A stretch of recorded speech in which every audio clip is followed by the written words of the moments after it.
Continuando con este segundo módulo, es turno de la charla El nuevo paradigma, la ética del cuidado, a cargo de Ricardo Jara.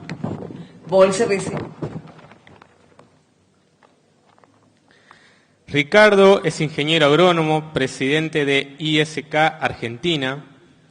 Además, es director de INDEAR, director del programa de agronegocios de la Universidad de Torcuato Di Tella. Fue presidente de ACTA entre los años 2006 y 2010. Actualmente es miembro de las comisiones directivas de CASAFE y Maizar.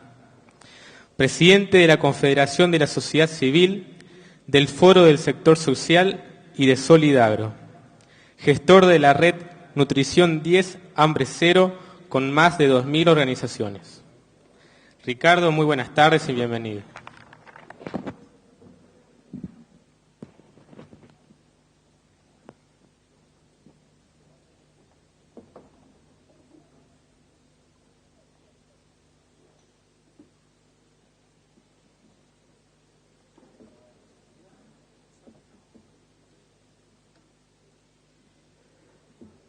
Bueno, buenas tardes. Muchas gracias a los organizadores por convocarme y felicitaciones a todos ustedes por participar de esta movida que realmente me parece genial. Justamente esta mañana yo venía en auto desde Buenos Aires y me acordaba de mis épocas de estudiante de agronomía, hace ya bastante más de 30 años. Y en esa época circulaba en la facultad dos chistes. El primer chiste decía que la segunda causa de muerte de los ingenieros agrónomos eran los accidentes en la ruta. Uno ingenuamente preguntaba, ¿y cuál es la primera causa? Y decía, la causa es la muerte por hambre. Y había otro segundo chiste, aún peor, que decía que había tres categorías de mujeres: las lindas, las feas y las de agronomía. Para mí, que era un estudiante recién ingresado, tratando de forjarme una carrera, y por supuesto, como seguramente casi todos ustedes, iba también a la facultad para conocer chicos, chicas, salir a bailar, etcétera, era re frustrante, pero con el tiempo y por suerte se demostró que tanto una cosa como la otra eran falsas. Ser ingeniero agrónomo, trabajar vinculado con la agronomía genera grandes posibilidades laborales y, por supuesto, también se conocen chicas muy lindas. Así que, pasó el susto. Y sin embargo, estos dos chistes, que hoy uno dice, son falsos, representaban en ese momento el paradigma de lo que se entendía por el agro en esos años. El agro, el campo, hace, vuelvo a decir, más de 30 años, se asociaba con el pasado, con actividades más vinculadas al siglo pasado que a las innovaciones y al futuro, donde los trabajos eran más de fuerza física, de músculos, que de inteligencia y conocimientos.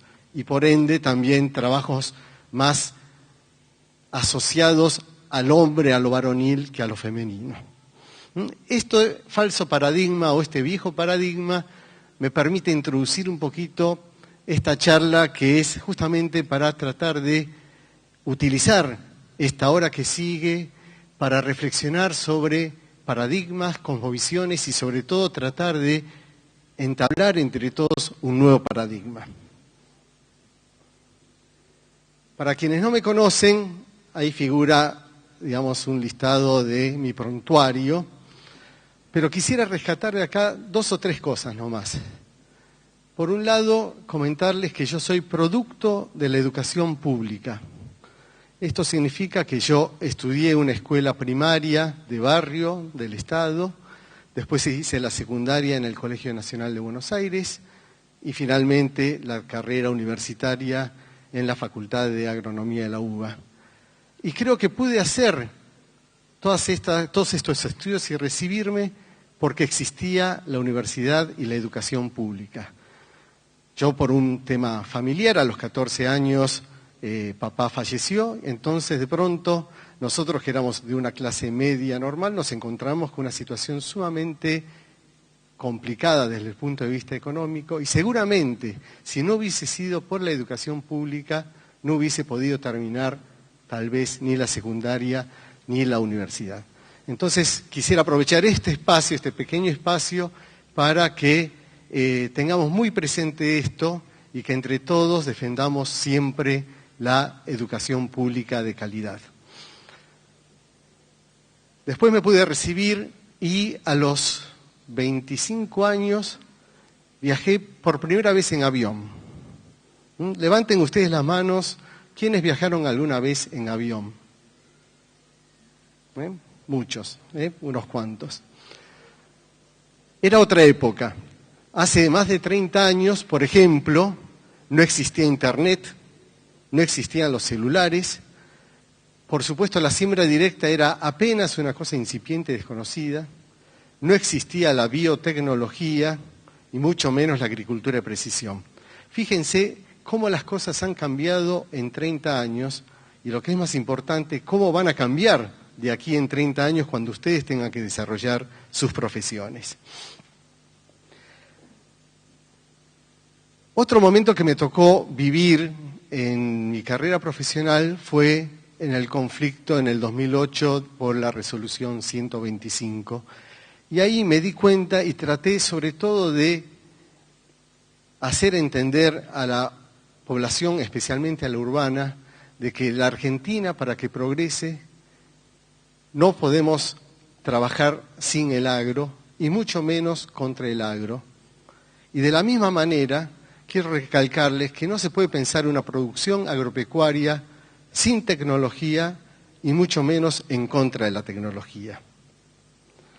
Finalmente, otro comentario que quería hacerles, digamos, de mi trayectoria es que a partir de la crisis 2001-2002, seguramente muchos de ustedes lo vivieron, quizás eran muy chicos, entendí que la vida, la sociedad no pasaba únicamente por lo de uno, su familia, sus seres queridos, sino que había que estar pensando permanentemente en los demás.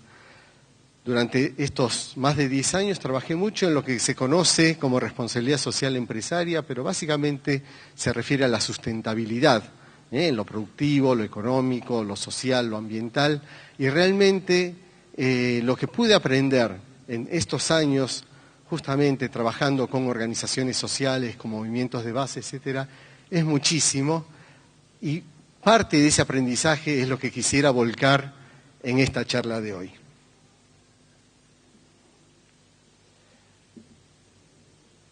Muchas veces la gente dice, ¿qué irá a pasar? ¿Qué irá a hacer fulano, mengano? ¿Qué van a hacer? Y en realidad el punto de partida es que tenemos que preguntarnos qué vamos a hacer nosotros. Dejar el espacio de ser meros espectadores y hacernos cargo, ser protagonistas. Por ejemplo, ¿qué vamos a hacer para que no haya malnutrición en un país como la Argentina que produce alimentos para 10 argentinas? ¿Se han preguntado esto? Creo que en las charlas anteriores se ha mencionado este tema. Argentina produce alimentos para 10 argentinas y sin embargo, aún hoy en la Argentina hay malnutrición. Y hago bastante hincapié en el concepto malnutrición, y no hablo de desnutrición y hambre meramente, porque la malnutrición engloba también otro gran flagelo que está creciendo a pasos agigantados en estos momentos, que es el sobrepeso y la obesidad. El sobrepeso y la obesidad normalmente se asocia a un problema de gente de clase media, clase alta, de hábitos sedentarios que se pasan el día haciendo jueguitos en la computadora. Y sin embargo, quisiera que tomen conciencia de que los mayores problemas de sobrepeso y obesidad que en estos momentos existen en el país se produce justamente en los sectores más vulnerables de la sociedad, básicamente por una muy mala alimentación.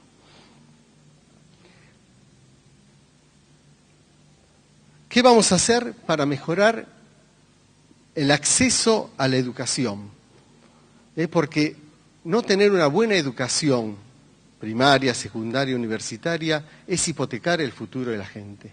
¿Y por qué es tan importante asociar el tema de la malnutrición con el de la educación? Seguramente muchos de ustedes saben que hay una ventana clave en la vida de todo ser humano, que son los 1000 días que van desde la gestación, o sea, desde que la mamá está embarazada, los 9 meses de embarazo, más los 2 primeros años de vida, donde se forma gran parte del cerebro. Esto es la capacidad de aprendizaje. Si nosotros no trabajamos preventivamente, nutriendo a los chicos en esa etapa que son los 1000 días, probablemente, por más que después, cuando entren a la escuela primaria, se les den las meriendas, los desayunos, los almuerzos, etcétera, sea tarde. Y ahí estamos hipotecando el futuro. ¿Qué vamos a hacer para mejorar las condiciones laborales, incluso en nuestro propio sector, donde se han detectado y sigue existiendo situaciones de gran precariedad?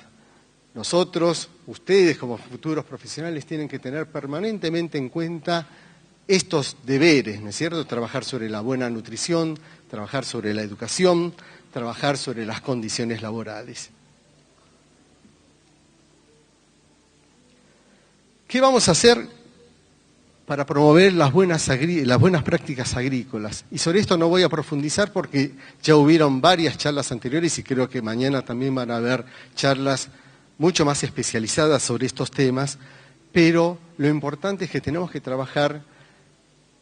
Buenas prácticas agrícolas me lo definieron como hacer las cosas bien y dar garantías de ello. Me parece que esa es la clave. Tenemos que trabajar para que el agro no sea percibido, sobre todo por el público urbano, como una actividad peligrosa para la salud y el medio ambiente. Otro gran problema, ¿qué vamos a hacer nosotros para reducir el gran desperdicio de alimentos que existen actualmente? Saben que se considera que más del 30% de todos los alimentos que se producen se tiran.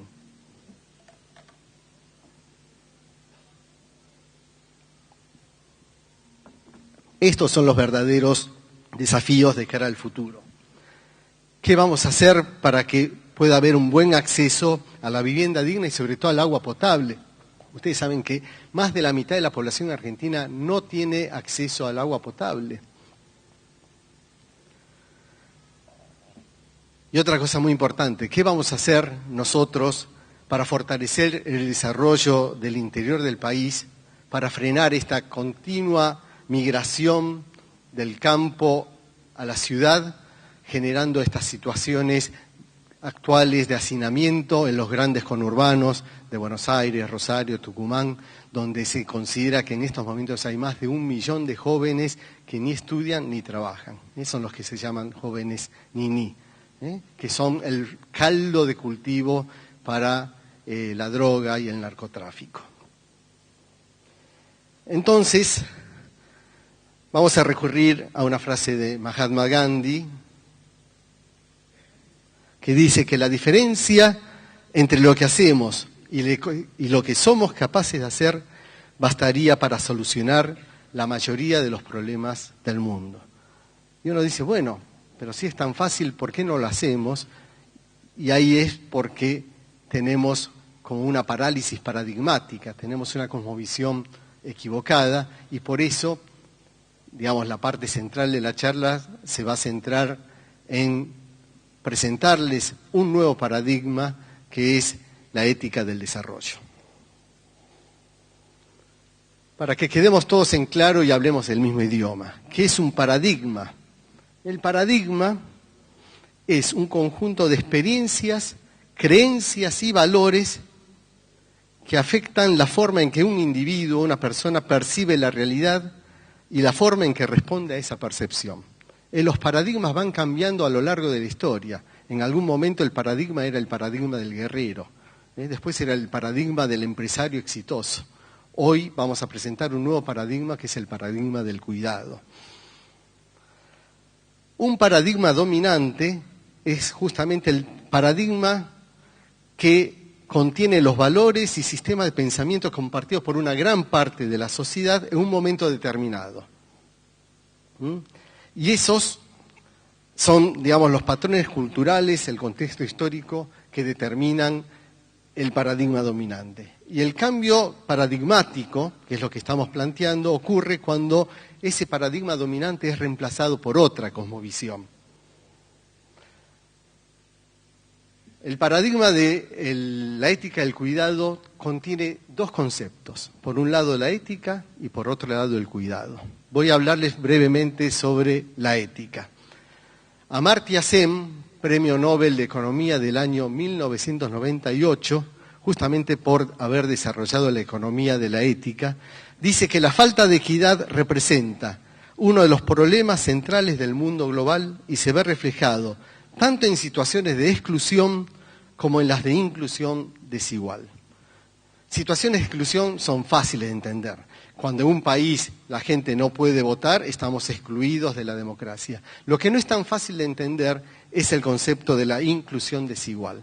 Les voy a simplemente dar un ejemplo. ¿Qué pasa si para un mismo trabajo, en un mismo lugar, a una persona se le paga más que a otra? Esa es una inclusión desigual.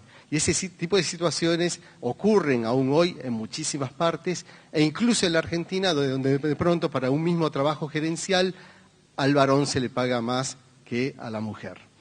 Esto es simplemente para que entiendan el concepto de inclusión desigual. Ustedes saben que estos últimos años, sobre todo los últimos 20 años, han habido enormes progresos científicos y tecnológicos.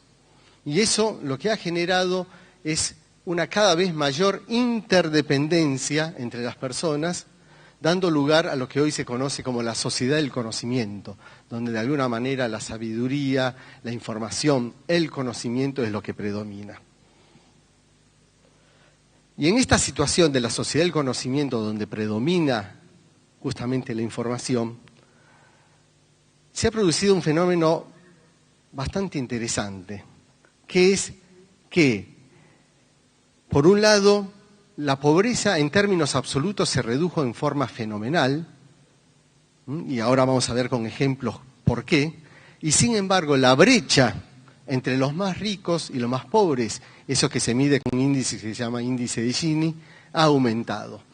Es la pobreza relativa. Por eso la percepción que mucha gente tiene de la globalización es que se han aumentado las injusticias, la inequidad en el mundo, a pesar que en los últimos años, sobre todo gracias a los avances tecnológicos, no solo en la agricultura, sino también en la medicina, en la electrónica, en la comunicación, el estándar piso de la población ha mejorado sustancialmente. Sin ir más lejos, la expectativa de vida que existe hoy, en el año 2014, es al menos 20 años mayor que la expectativa de vida que existía hace 60 o 70 años atrás.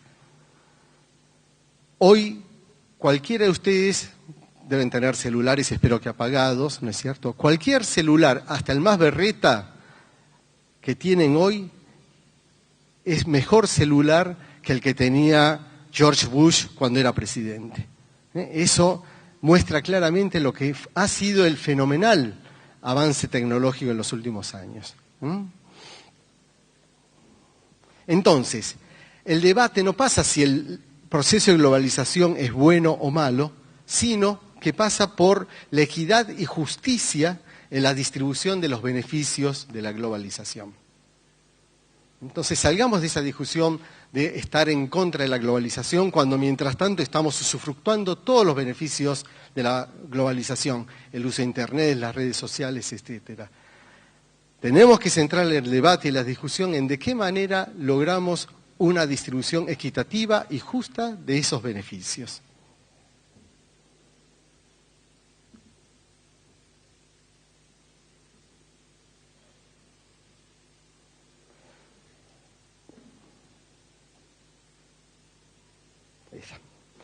Bueno, el concepto de Amartya Sen de la ética del desarrollo justamente implica que tiene que haber una rearticulación entre la economía y la ética. O por decir de otra manera, la ética tiene que ser la amalgama que una la economía, la política y la sociedad.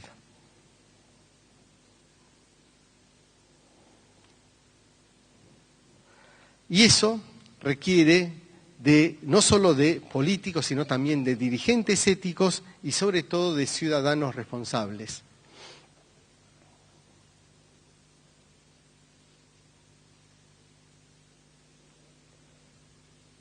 Hablamos del concepto de la ética, ahora vamos a hablar del concepto del cuidado. Y para eso vamos a referirnos a un filósofo colombiano que ha estado el año pasado en la Argentina, estuvo en el Congreso CREA y después estuvo dando varias charlas en Buenos Aires, que se llama Bernardo Toro. Fíjense, Bernardo Toro plantea que el cuidado no es una opción.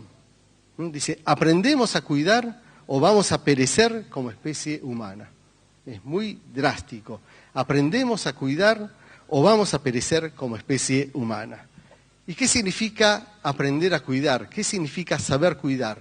Por supuesto, lo primero que tenemos que hacer o aprender es cuidarnos de uno mismo. ¿Qué significa cuidarnos de uno mismo? Cuidar nuestro alma, mente y cuerpo, nuestro espíritu, nuestros conocimientos y nuestra salud. Pero también significa que tenemos que aprender a cuidar a los otros. ¿Y quiénes son los otros? Los otros pueden ser nuestros cercanos, la familia, los amigos, la gente que trabaja con uno, los compañeros de la facultad, esos son los cercanos. Pero también tenemos que aprender a cuidar de los lejanos, de los extraños y a los que no conocemos. Esa es la única manera de poder generar una cultura equitativa e inclusiva.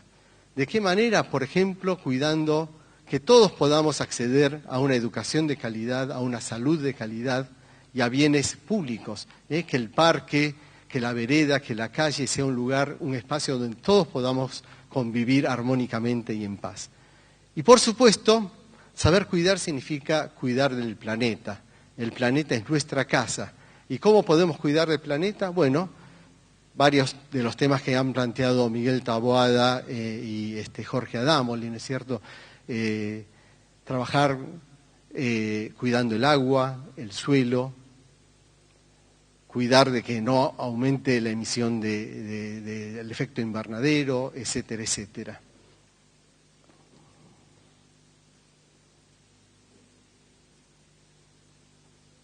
En este nuevo orden ético,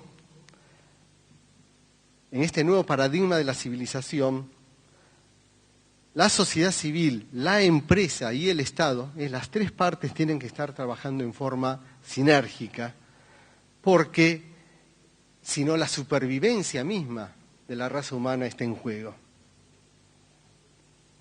Entonces, el cuidado, según Leonardo Boff, asume una doble función. Por un lado, la prevención de daños futuros y por otra parte, la regeneración de los daños pasados. ¿Cuáles son los valores de este nuevo orden ético? Ya hablamos, saber cuidar, saber hacer transacciones ganar-ganar. Esto es saber comprender para ser comprendido, para que de alguna manera, si es necesario, cedamos en algo en beneficio del conjunto. Asegurar la comensalidad. El concepto de comensalidad es sumamente interesante porque se dice que la humanidad surgió cuando se dejó de devorar, que es la supervivencia, para empezar a comer, que es el encuentro. Es compartir el pan nuestro de cada día con el otro. El pan nuestro, la picadita, la cerveza, el asado, etcétera, pero bueno, compartir con el otro. Saber conversar y saber escuchar. Sobre estos temas vamos a volver después porque es sumamente interesante especificar un poco más. Respetar al otro valorando la diversidad. Respetar al otro como un par. Esto significa que respetar al otro como legítimo y digno, que es muy distinto, aunque parecido, a la tolerancia. Uno dice, no, hay que ser más tolerante. Y por supuesto hay que ser más tolerante frente al intolerante, pero en la tolerancia no está visualizando al otro como un par y no está visualizando al otro con la misma legitimidad y la misma dignidad que uno.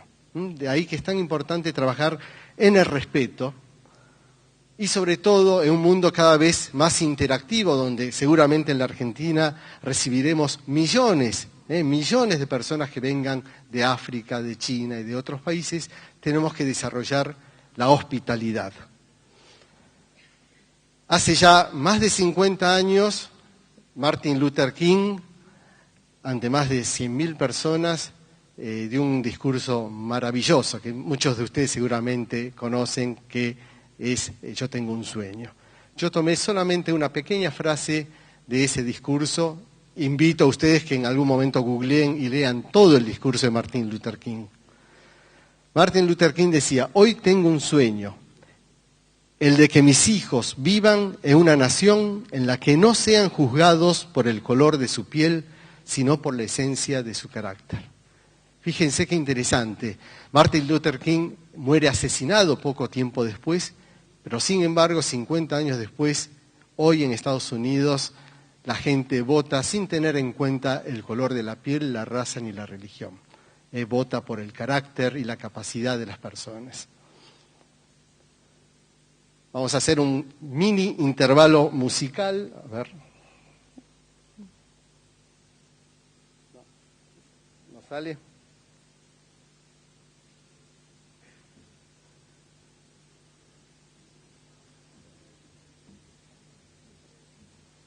Si no, seguimos. No, ese es bueno. Ese es el de imagen. No. El otro, el que viene iniciado ahí. No me sale. No, bueno. Bueno, otro gran soñador, otro gran poeta, John Lennon, también hace ya muchos años imaginaba un mundo donde todos podamos vivir en paz, donde todos podamos compartir y que toda la humanidad sea uno. Vamos a ver un pequeño video musical.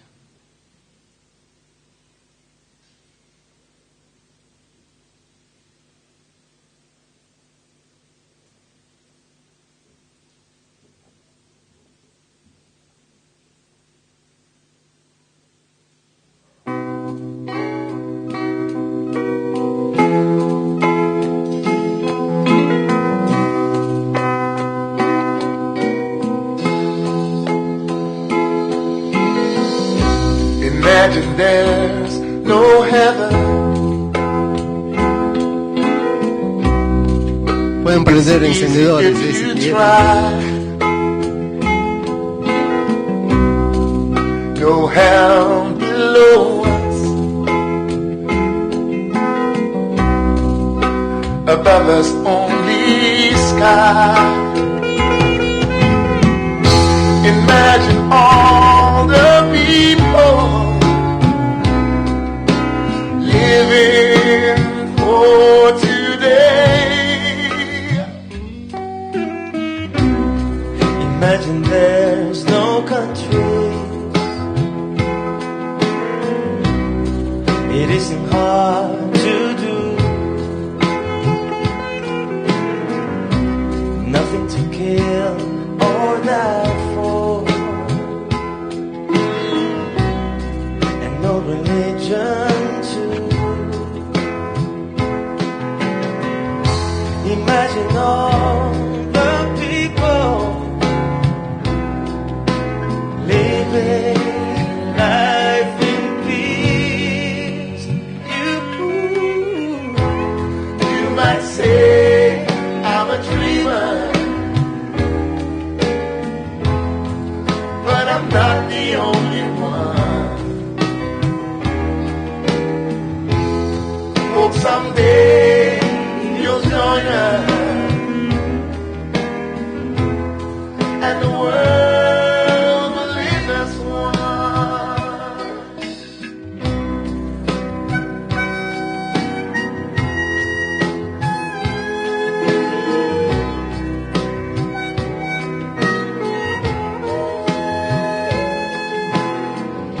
Imagine no possession. Wonder if you can. No need for greed or hunger. A brotherhood of man. Imagine all the people sharing all the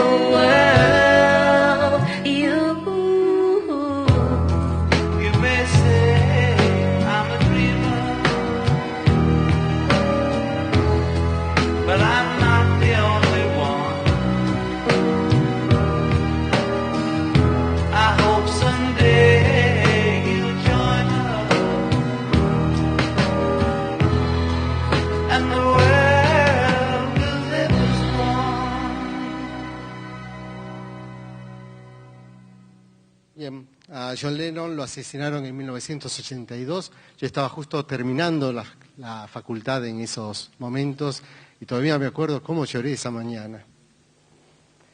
Bien, transacciones ganar-ganar. Quería explicarles un poquito más en detalle en qué consiste, que es aumentar la riqueza y la equidad, saber crear valor económico y ético al mismo tiempo. Es lo que se conoce como en la competencia. No solo la competencia, sino la cooperación para competir en forma conjunta. Producir y consumir bienes útiles, los que contribuyen a la dignidad humana. ¿Cuántas cosas que producimos, que compramos, no son útiles y no contribuyen a la dignidad humana?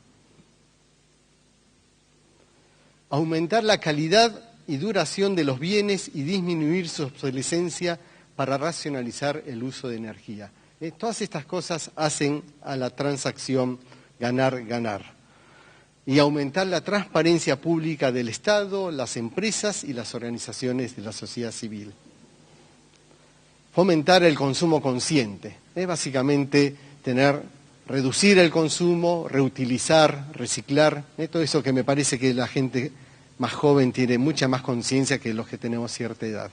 Ese es el consumo consciente y eso es lo que hay que promover. Saber conversar y saber escuchar, que no es lo mismo que saber versear, son dos cosas diferentes. Saber conversar significa saber hacer afirmaciones verdaderas, juicios fundados, declaraciones sinceras, aclaraciones precisas e indagaciones respetuosas. Saber escuchar es poder reconocer al otro en la creación de la realidad mutua. El silencio es el fundamento de la palabra y la escucha. Sin silencio no hay diálogo tampoco. Sin silencio no es posible la conversación. A este lo conocen, al Pancho Cuervo, Jorge Bergoglio. Jorge Bergoglio dice: recordemos siempre que la comida que tiramos es como si la hubiésemos robado de la mesa de quien es pobre, de quien tiene hambre. Y quisiera compartir con ustedes 4 o 5 conceptos más de Jorge Bergoglio. El ser humano está en peligro porque la causa no es solo una cuestión de economía, sino de ética y de antropología. Coincide totalmente con lo que plantea Amartya Sen y lo que plantea Bernardo Toro. Hay que reemplazar la cultura del desperdicio por una cultura de la solidaridad y del encuentro. Dice que hay 3 pilares fundamentales para la unidad del pueblo, de nuestro país. La memoria de sus raíces, el coraje frente al futuro y la capacidad y la captación de la realidad del presente. Estas son las 3 cosas que tenemos que tener en cuenta para que Argentina, los argentinos, tengamos memoria y tengamos historia. También dice que la unidad es siempre superior a los conflictos. La opción por los conflictos nos vuelve estériles. Y finalmente a los jóvenes dice: no tengan miedo de ir contra la corriente. El famoso hagan lío, que dijo el Papa hace un tiempo atrás. Otro gran pensador, con quien también tuve la oportunidad de trabajar, escuchar y aprender, es Stefano Samagni, de la Universidad de Bolonia. Él, refiriéndose concretamente a la Argentina, decía que la falta de un ethos compartido es el principal cuello de botella que impide el progreso de los argentinos. La falta de un ethos compartido, esto es la falta de confianza, la falta de capital social. Samagni considera que la confianza es la columna vertebral de cualquier sociedad y que la falta justamente de confianza nos limita al corto plazo y nos impide pensar en el largo plazo. Es cuando uno dice: con este no voy ni a la esquina. Es cuando uno no tiene confianza en otra persona y dice: con este no voy ni a la esquina. Fíjense, puedo caminar nada más que 100 metros, cuando tenemos que caminar distancias, meses y años para poder construir esa confianza. Y otro concepto central de Samagni dice que la importancia del bien común, es la importancia del bien común por encima de la importancia del bien total. Y esto, que parece un juego de palabras, quisiera explicarlo con un ejemplo aritmético, fácil de entender, aún para los estudiantes de agronomía. El bien total es la sumatoria de los bienes individuales. Bien 1 más bien 2 más bien n. Fíjense que un bien total, si nosotros eliminamos un bien, por ejemplo, el derecho de los ancianos, el derecho al acceso al agua potable, el derecho de los minusválidos, tachamos alguno de esos bienes, igual el bien total, la sumatoria, va a seguir dando positivo. Mientras que el bien común es la multiplicación de los bienes individuales. Entonces, les hago la pregunta, ¿qué pasa si un bien, el de un niño, el de un anciano, es eliminado en una multiplicación? El producto se anula, es cero, y por eso el bien común es cero. Y de ahí que es tan importante trabajar por el bien común para que absolutamente todos tengamos acceso a los derechos básicos. Otro concepto muy importante de Samani es que hay que trabajar más sobre las capacidades de las personas que sobre las condiciones. Y esto también me gustaría ejemplificar. Samani dice que cuando alguien, un gobierno, una ONG o una persona, asiste a alguien nada más que por su condición, te ayudo porque sos pobre, te ayudo porque sos aborigen, te ayudo porque, etcétera, con el tiempo termina profundizándose esa condición.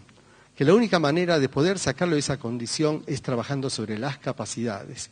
Porque si no se genera un estigma e incluso una zona de confort, es decir, si a mí me ayudan porque soy pobre, prefiero seguir siendo pobre. Cuando hay que entender que la pobreza es un estado transitorio. Estoy pobre, no soy pobre. Samani, que trabajó en el gobierno de Prodi en Italia, aplicó esto de una manera muy interesante. En Italia, y creo que aún hoy, existe un subsidio de 390 euros, tal vez la cifra no es exacta, pero eso es lo que yo tengo entendido, de 390 euros para todas las familias que tienen chicos Down. Familias que tienen chicos con condición Down se le daba 390 euros. Y Samani dice, no, esto no va más así. Lo que vamos a hacer es subsidiar con esos 390 euros a las empresas que contraten a esos chicos Down. Y el cambio ha sido revolucionario. Los chicos, porque ya no se sentía el pobrecito que tenía que estar todo el día encerrado en su casa, se sentían personas útiles. Las familias, porque también no era pobrecito, tenemos una carga, sino que se sentían orgullosos de decir, tengo un hijo que es útil para la sociedad que está trabajando. Y también se beneficiaban las empresas, porque los chicos Down tenían quizás algunas capacidades reducidas, pero muchas otras aún mejores que los chicos que no sean Down. Esa es una manera de entender claramente por qué hay que trabajar sobre las capacidades y no sobre las condiciones. Y yendo a otro ejemplo, fíjense qué pasa si un padre genera a lo largo y después de romperse el lomo durante muchos años una empresa exitosa, y el hijo es un taramana que se dedica a la noche a bailar, a esquiar, etcétera, pero nunca estudia. Y al momento de que el padre tiene que jubilarse, le da la empresa a su hijo por su condición de ser hijo, sin haberse capacitado. Y lógicamente esa empresa se funde en muy poco tiempo. Lo importante es que el padre, aun cuando sea dueño de una empresa exitosa, capacite al hijo para que justamente ese hijo, cuando sea el nuevo dueño de la empresa, tenga la legitimidad y la capacidad como para poder dirigir la empresa. La articulación público-privada. Esta es otra herramienta sumamente importante. En general, aquí hay una especie de dicotomía de arriba a boca, donde dice el gobierno, digamos, es el gobierno, la empresa es la empresa, las ONGs, y en realidad hay que trabajar permanentemente por una articulación entre lo público y lo privado, porque el Estado, el gobierno, lo público siempre va a dar la escala, mientras que lo privado puede dar el modelo virtuoso, la sintonía fina, pero son necesarias las dos cosas, la escala y la calidad.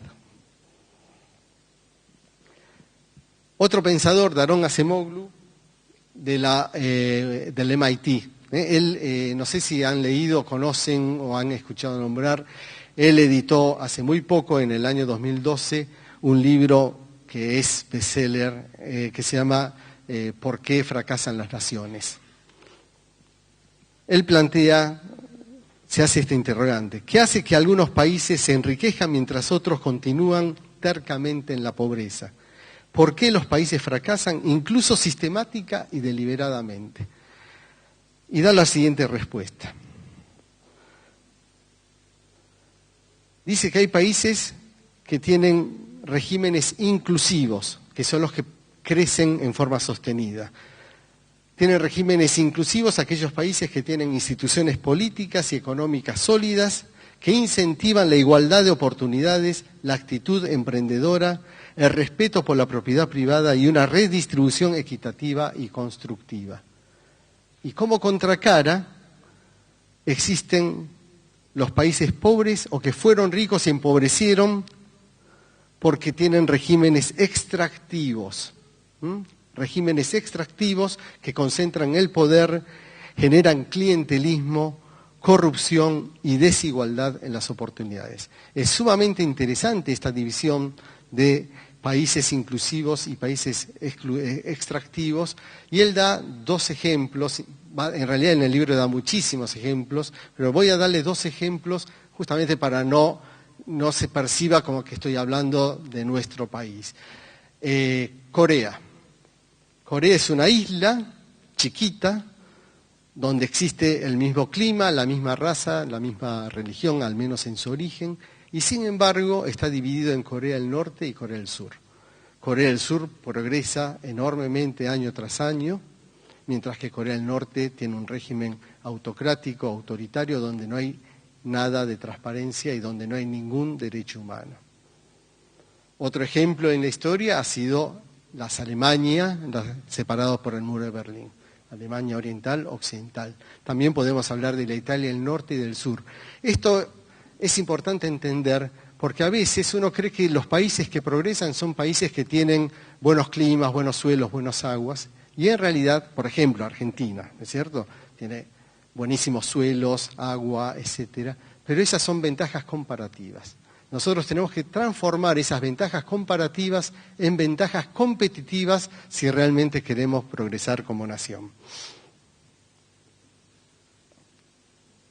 Entonces, ¿por qué teniendo todas las condiciones para ser una nación desarrollada, nosotros los argentinos no podemos salir aún ahora del atraso y la pobreza?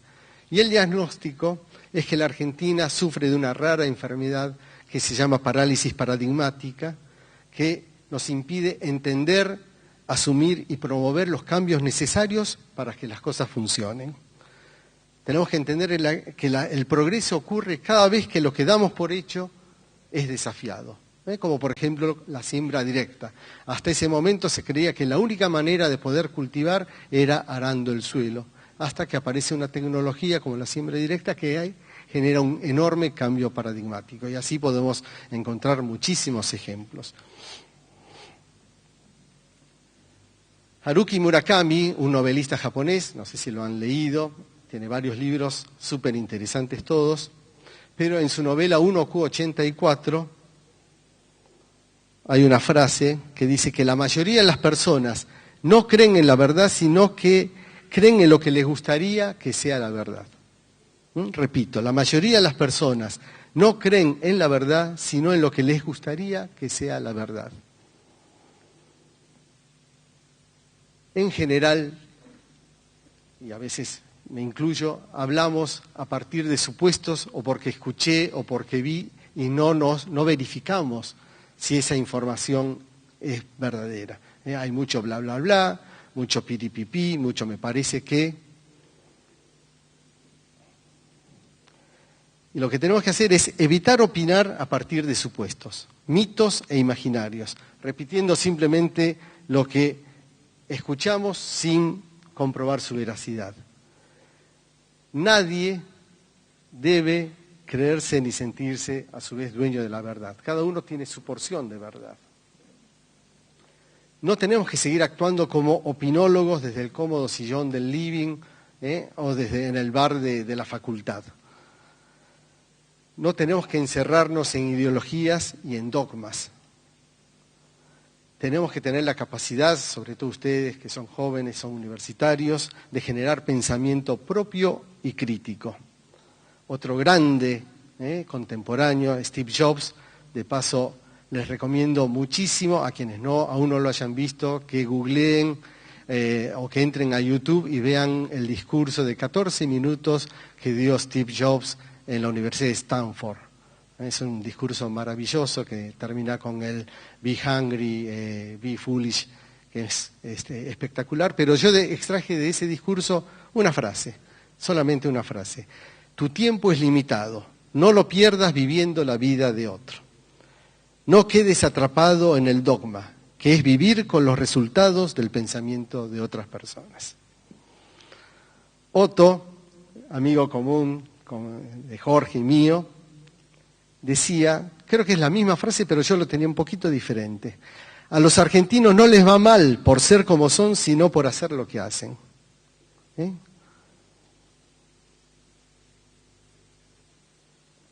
Y en esta última parte me voy a introducir y muy rápidamente en la parte agro, de cómo tenemos que aplicar todo esto que fuimos viendo, la ética del cuidado, en nuestro sector agropecuario o agroindustrial. Ustedes saben que la población mundial va a seguir creciendo. Se estima que para el año 2040 vamos a llegar a cerca de 9.000 millones de habitantes.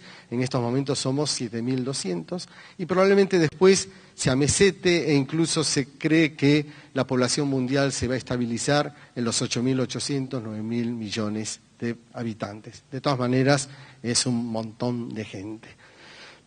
Eso determina que haya una demanda creciente de alimentos y energías alternativas y una demanda sostenida entonces de productos y servicios del sistema agroindustrial.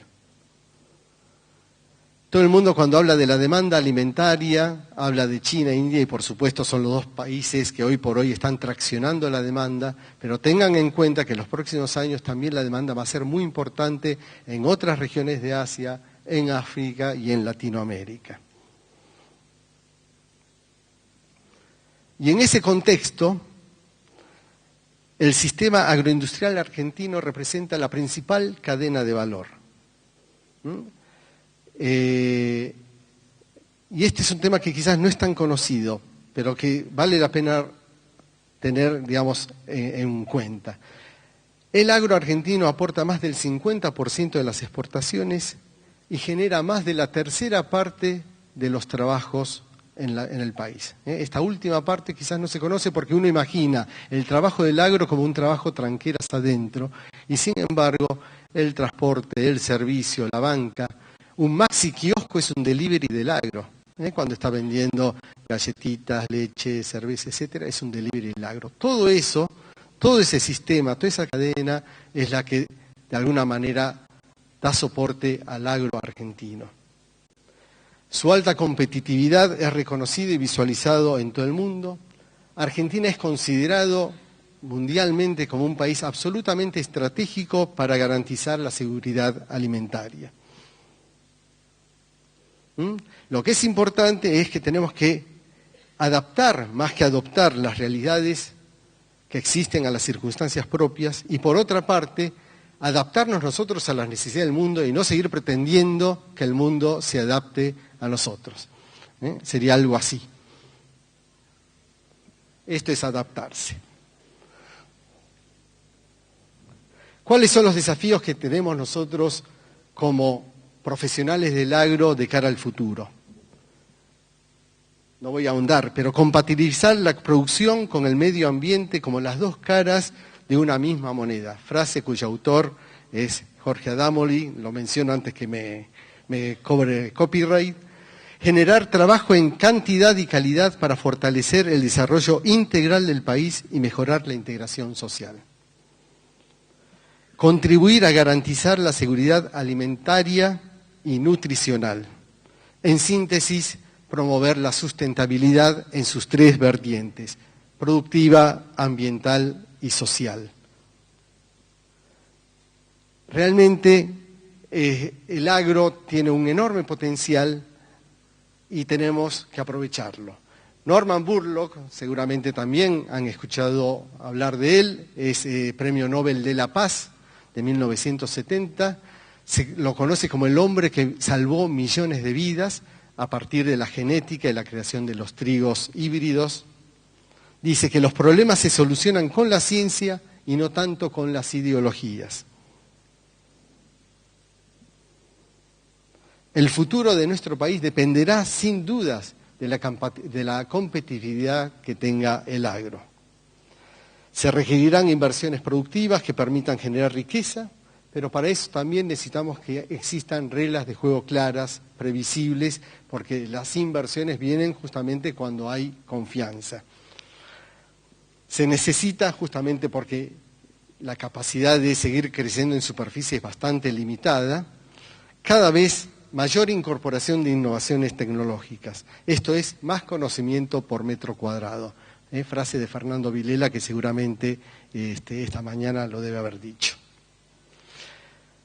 Entonces, el agro, además de ser el motor económico de la Argentina, que lo es y que lo va a seguir siendo, tiene que convertirse en un verdadero ejemplo de calidad y responsabilidad social.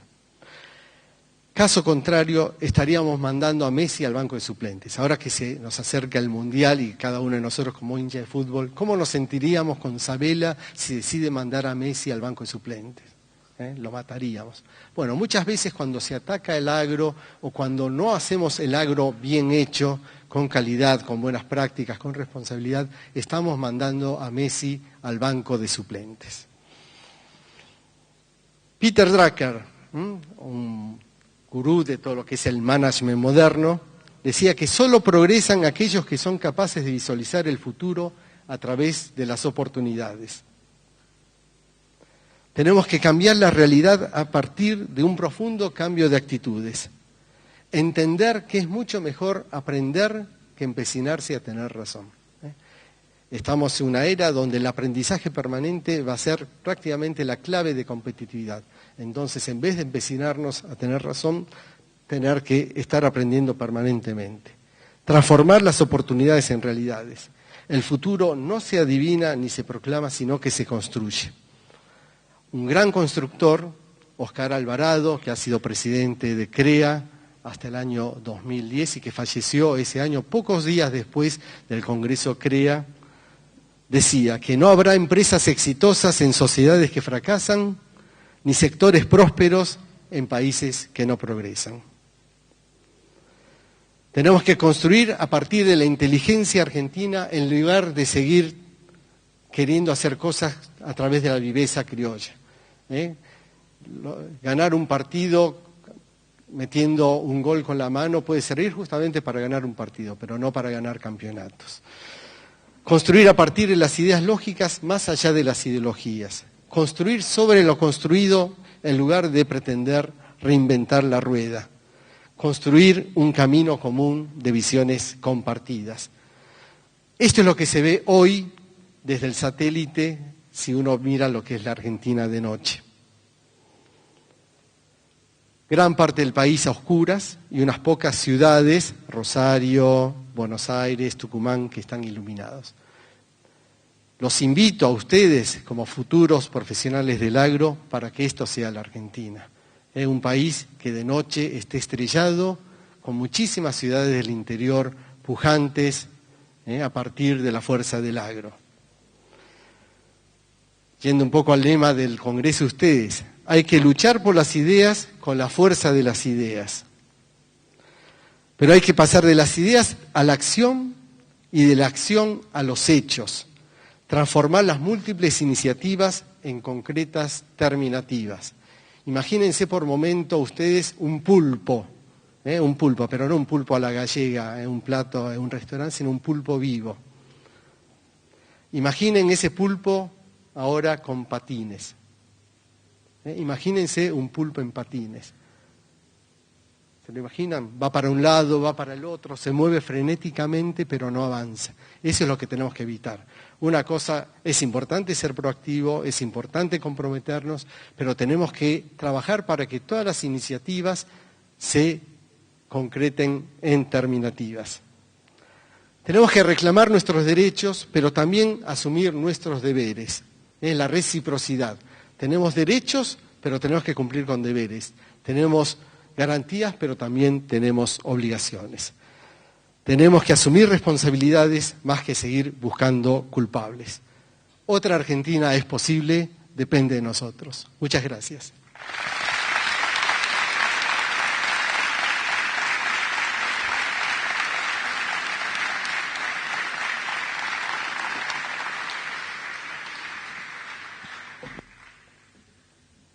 Muchísimas gracias, Ricardo. No me ha llegado ninguna pregunta por escrito. No sé si alguien quisiera hacerlo en voz alta. Le damos un micrófono. ¿Todo claro? Bueno, muy bien. Muchísimas gracias, Ricardo. Te hacemos entrega de un presente.